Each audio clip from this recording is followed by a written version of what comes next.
Mesdames, Messieurs, bonsoir. Bienvenue à cette grande édition du soir. Les élus de la République, députés nationaux et sénateurs ont été bénéficiaires d'une séance de sensibilisation quant aux bienfaits de la vaccination contre la Covid-19. Le deuxième vice-président de l'Assemblée nationale a présidé ces séances qui a connu l'expertise du ministre de la Santé, Jean-Jacques Mbongani, une façon de responsabiliser les élus. Suivez cet élément. À cette occasion, l'honorable Bani Wezi a déclaré que la Covid-19 est une pathologie qui ne dispose pas à ce jour des soins curatifs proprement dites. Seul le vaccin et les gestes barrières protègent contre la maladie. Au niveau mondial, a-t-il ajouté, on enregistré à ce jour 38,1% des personnes vaccinées et en RDC, le taux de vaccination se situe à moins 1%, soit 0,09%. Ce faible taux se justifie par la résistance de la population par rapport au vaccin. Mais pour le deuxième vice-président de l'Assemblée nationale, la résistance est bien normale à la survenue de toute épidémie. Il en était de même du BCG contre la tuberculose d'autrefois. Afin d'inviter les élus du peuple à être des hommes et femmes qui écoutent, mais surtout ceux qui mettent en pratique ce qui a été préconisé, raison pour laquelle, au nom du bureau de la Chambre basse, il est venu se faire vacciner et invite par la même occasion les volontaires à faire comme lui. Pour sa part, Jean-Jacques Mbongani, ministre de la Santé publique, fait parler les statistiques pour mieux interpeller les élus du peuple sur l'importance de la vaccination. Selon le ministre Mbongani, le monde entier compte à ce jour 244 millions de personnes contaminées au coronavirus et 4,960 millions de décès. Ce jour, nous avons été honorés par la présence du ministre de la Santé et du ministre, Excellence la ministre des Relations avec le Parlement, qui c'est pour lancer la vaccination à partir du Palais du Peuple. La pandémie Covid-19 est un fléau mondial. Il n'y a pas d'autre alternative que le vaccin. Et c'est ce vaccin que j'ai pris pour prêcher par l'exemple. Je suis venu représenter le président Christophe Mbosso, Madame la caissière du Sénat est venue représenter le président Bahati Lukwebo, modeste, président du Sénat, tous déjà vaccinés. Vous avez trouvé que, aussitôt que je décidé de prendre mon vaccin, les autres députés aussi vont prendre. Je vais sensibiliser tous les autres députés de nous emboîter les pas. Restons toujours dans ce chapitre où le ministre de la Santé publique et Hygiène et Prévention, le docteur Jean-Jacques Mbongani, a salué la célérité avec laquelle les élus ont accepté de participer à cette séance et cela a démontré leur engagement à contribuer à l'éradication de la Covid-19 par la vaccination. Les propos du docteur Jean-Jacques Mbongani, ministre de la Santé, sont recueillis par Clavier Yaladiakou sur les images de Rosette Nzinga. Présidé par Jean-Marc Kaboundo, premier vice-président de l'Assemblée nationale, cette plénière était consacrée au débat général sur les projets de loi relatifs à l'aménagement du territoire. Dans l'économie des textes réglementaires, Maître Guy Luando Mboyo, ministre d'État et ministre de l'aménagement du territoire, a fait savoir que depuis l'indépendance, la République démocratique du Congo n'a pas la maîtrise de la gestion de son territoire, faute d'une vision prospective traduite en politique nationale d'aménagement du territoire. Ceci a, entre autres, comme conséquence la dégradation continue des ressources naturelles, dont les ressources halieutiques, fauniques et florales, d'où l'urgence et la nécessité d'une loi pour assurer la mise en œuvre et la réalisation des objectifs nationaux d'aménagement du territoire. Je tiens à rappeler à la représentation nationale que ce projet de loi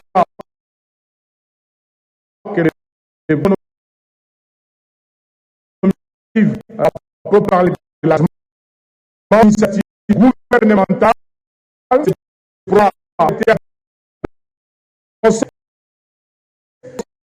que le projet avait su être au toutes les techniques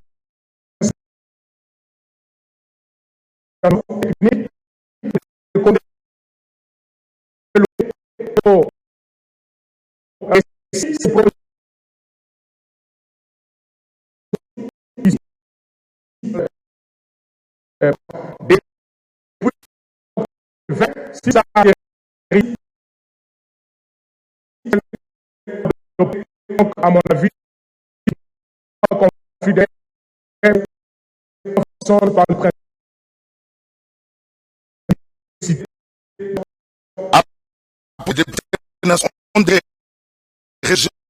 qu'elle a ensuite été envoyée à la commission aménagement du territoire, infrastructure et nouvelles technologies de l'information et de la communication pour approfondissement en DA 15 jours. Mais Bokata, excusez-nous, nous sommes allés trop vite en besogne. Là, c'était plutôt l'élément avec le ministre Guy Londo. Je disais, le ministre de la Santé publique, Hygiène et Prévention a salué la célérité avec laquelle les élus ont accepté de participer à cette séance et cela a démontré leur engagement à contribuer à l'éradication de la Covid-19 par la vaccination. Les propos de Jean-Jacques Mungani, ministre de la Santé publique, Hygiène et Prévention, sont recueillis par Clavier Aladiakou et Osette Nzinga. Suivez. Je tiens à remercier les honorables députés et sénateurs qui aujourd'hui ont accepté de se faire vacciner à la suite de l'exemple donné par le deuxième vice-président de l'Assemblée nationale. Le vaccin sauve, la vaccination sauve les vies contre la pandémie actuelle. La vaccination est considérée aujourd'hui comme un élément de la riposte contre la pandémie Covid-19. Donc, à la population congolaise tout entière, je recommande à ceux qui, de manière volontaire, le veulent, de se faire vacciner. Parce que vacciner, c'est se protéger contre la pandémie Covid-19. Vacciner, c'est également protéger les autres. C'est un phénomène mondial qu'on appelle l'infodémie. C'est-à-dire, face à la vaccination, il y a des groupes de gens qui sont contre les vaccins, qui ont propagé ce qu'on appelle des fake news pour faire peur à la vaccination. Nous disons que croyez au discours du gouvernement, du ministère, parce que vacciner, c'est se protéger et protéger des vies. Autre chose à présent, le chef de l'État, Félix-Antoine Tshisekedi Tshilombo, continue son périple dans le Moyen-Orient et principalement à l'État hébreu et de source de la présidente de la République. Il est fait état d'importantes résolutions dans les relations diplomatiques entre Tel Aviv et Kinshasa. Le président de la République aurait décompté beaucoup de situations jusqu'à ce jour très incertaines. Commentaire avec nos amis de la presse présidentielle. Suivez.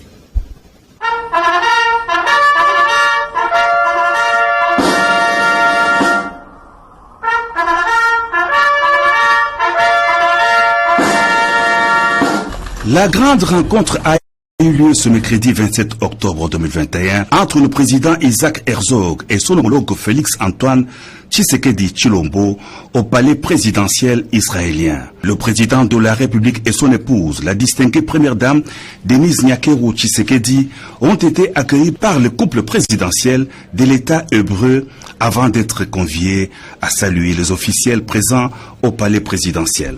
Les deux chefs d'État se sont aussitôt après retrouvés pour un tête-à-tête pendant que leurs épouses respectives se sont retirées pour des échanges entre premières dames. À l'issue de leur entrevue, le président israélien Isaac Herzog a salué le leadership du président Félix-Antoine Tshisekedi Tshilombo qui, a-t-il souligné, incarne un avenir radieux pour l'Afrique et pour la RDC avant de mettre en exergue la particularité des relations séculaire entre Jérusalem et Kinshasa. Le président de la République Félix-Antoine Tshisekedi Tshilombo a inscrit sa visite d'État dans le cadre du renforcement du partenariat entre la République démocratique du Congo et Israël dans divers domaines, notamment des infrastructures, de la sécurité, de l'environnement, de l'agriculture et du numérique. À noter aussi que le président israélien a exprimé l'espoir de la concrétisation de l'ouverture d'une représentation diplomatique de l'État hébreu à Kinshasa, en République démocratique du Congo. D'importantes questions figuraient à l'ordre du jour de la réunion du comité exécutif de l'ITIE, République démocratique du Congo, notamment celle consacrée au rapport sur la CICOMINE qui devra connaître son dénouement dans plus ou moins 6 jours, et ce 2 mois de la grande échéance de la validation de la RDC comme pays conforme à la norme ITIE. La réunion a été présidée par le ministre du Plan, sa qualité de président du comité exécutif de l'ITIE. Jean-Pierre Njodji pour le commentaire. À 2 mois de l'échange de la validation, le comité exécutif de l'ITIE RDC fait bouger les choses. Cette 110e réunion n'aura pas fait dans les détails. Les questions essentielles ont occupé une place prépondérante, notamment celle de la 6 communes dont les rapports produits par les consultants a accordé encore 6 jours aux parties prenantes pour certaines observations, peut-être les dernières. C'est à la demande des parties prenantes qu'on a accordé un délai supplémentaire jusqu'au mardi de la semaine prochaine pour que les parties déclarantes puissent envoyer le complément d'informations et leurs observations afin que le consultant puisse les intégrer avant la divulgation de ce rapport. Je pense que on devrait faire que ça, pour que tout le monde participe dans ce processus. Le comité exécutif croit en la bonne foi de ceux qui sollicitent la dérogation, même si les garanties ne sont pas tous azimuts. Le processus ITE, c'est un processus participatif. Nous voulons que même ceux-là qui traînent les pieds puissent participer de manière active et effective au processus. Mais si ils n'apportent pas leurs observations, nous allons comprendre qu'il n'y a rien à améliorer. Et le comité, je pense, pourra décider que le rapport intérimaire devient le rapport définitif et là, on va le divulguer.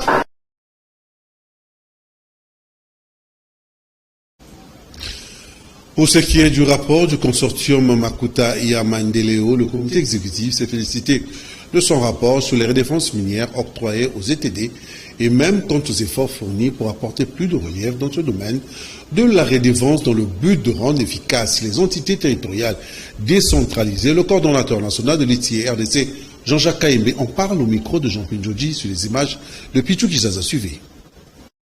Nous, c'est très important quand les parties prenantes discutent ou analysent les rapports ITE. Le but, c'est que la population ou les communautés locales puissent se retrouver.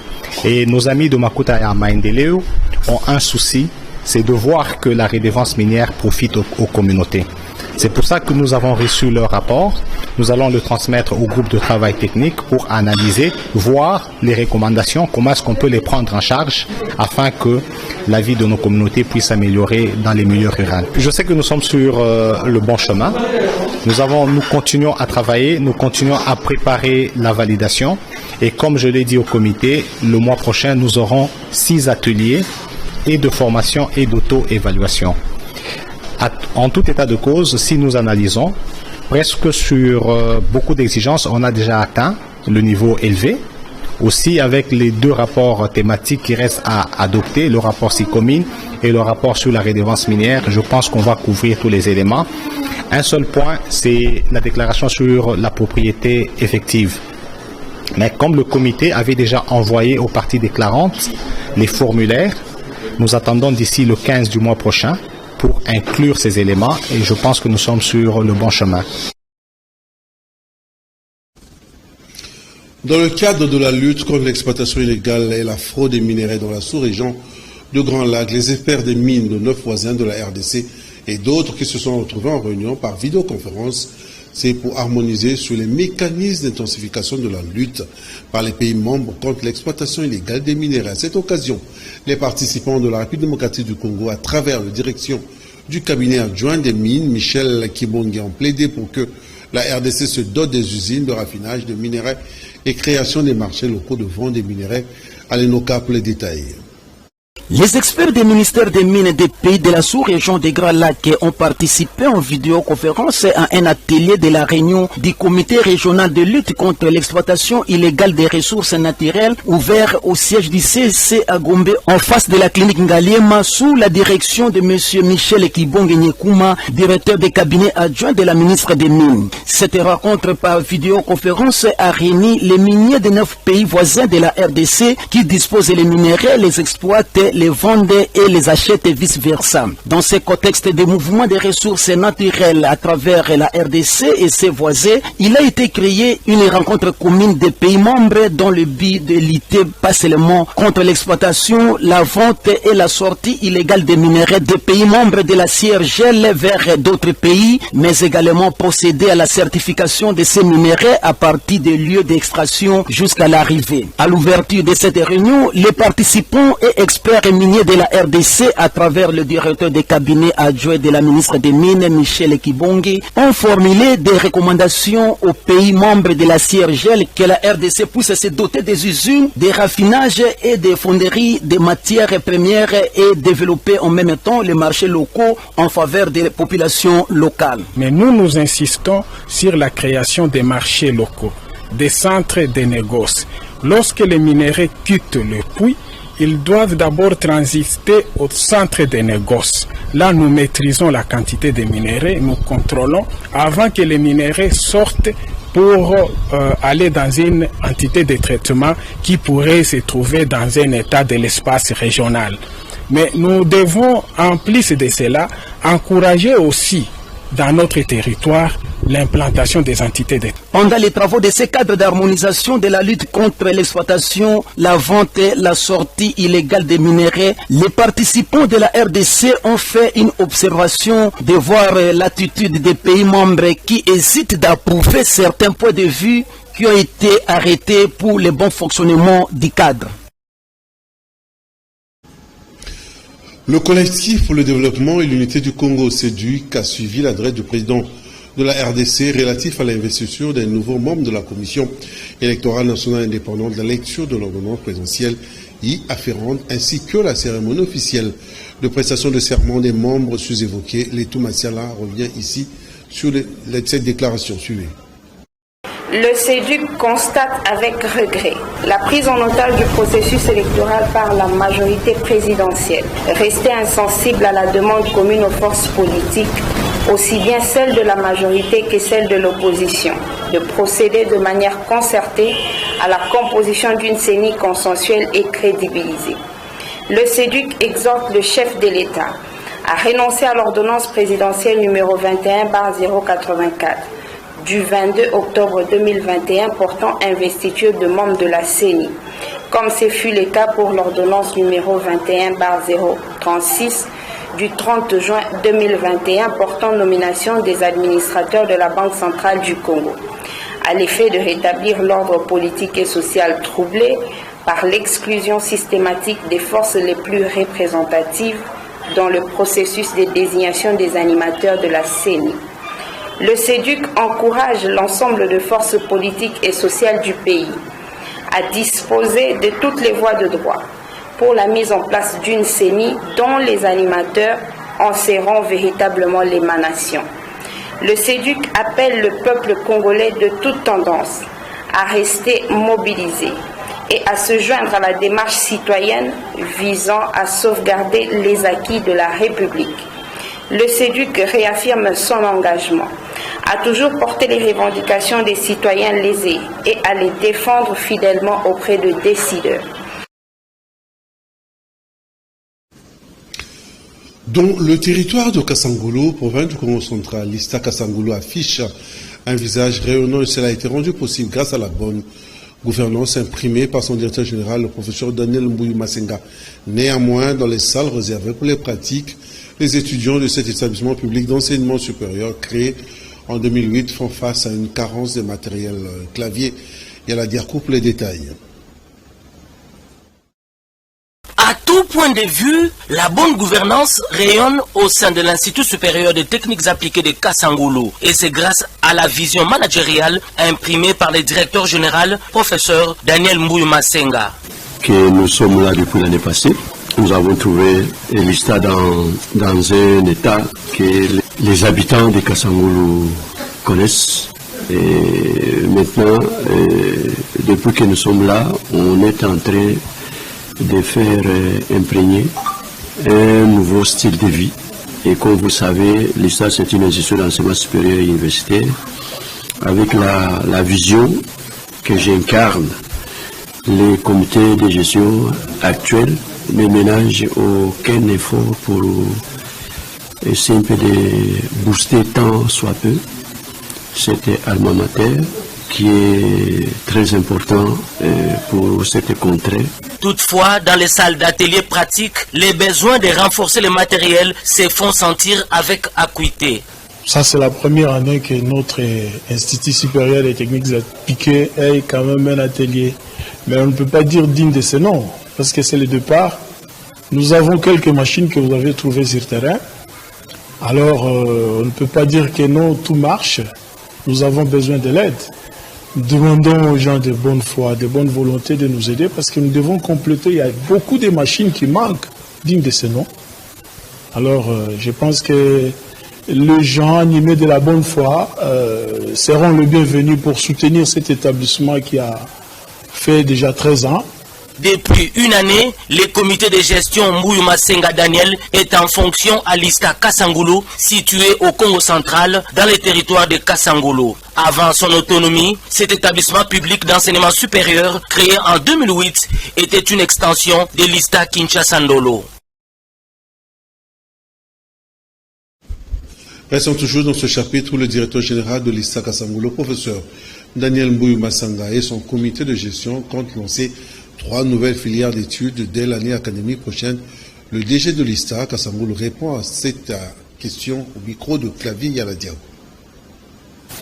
Et pour l'instant, l'ISTA Kasangulu organise 3 filières, à savoir l'électricité, la mécanique et puis l'électronique. Mais avec la vision que nous avons, nous sommes déterminés, avec l'aval des instances supérieures, et plus particulièrement le CAISTAT, qui gère les institutions d'enseignement supérieur et université technique au pays. Et nous comptons lancer 3 filières, à savoir la filière d'environnement, la filière de bâtiments et travaux publics, et enfin la filière informatique RTM, c'est-à-dire réseau et technique de maintenance. L'ISTA Kasangulu est né depuis 2008, et depuis lors jusqu'à notre arrivée, l'ISTA Kasangulu n'avait pas un cadre où le futur ingénieur pouvait aller lier la théorie à la pratique. Et je profite de cette occasion de lancer cet appel. C'est un cri de détresse que nous lançons aux gens qui sont animés d'esprit, de bonne foi, de bonne volonté, et de nous venir en aide sur le plan financier. Et vous voyez les chantiers que nous avons déjà démarré. Il est question maintenant que nous puissions mettre la charpente, peler, mettre les portes, les fenêtres, les bancs, pour que ces auditoires soient déjà opérationnels dès la prochaine rentrée académique 2021-2022. La formation est vraiment de très bonne qualité. Ça. Voilà, c'est sur cette note de l'ISTA Kasangulu que nous mettons un terme à cette édition, coordonnée par Jean Pindjoji, Mike Kamwaka était à la réalisation, Koupar Bola, Freddy Taki de la caméra. La rediffusion continue sur la chaîne YouTube de Kanaki Télévision. Sur Kanaki Télévision, minuit rediffusion, et demain vendredi à 7h30 sur la même chaîne. Allez, moi je vous dis bye bye.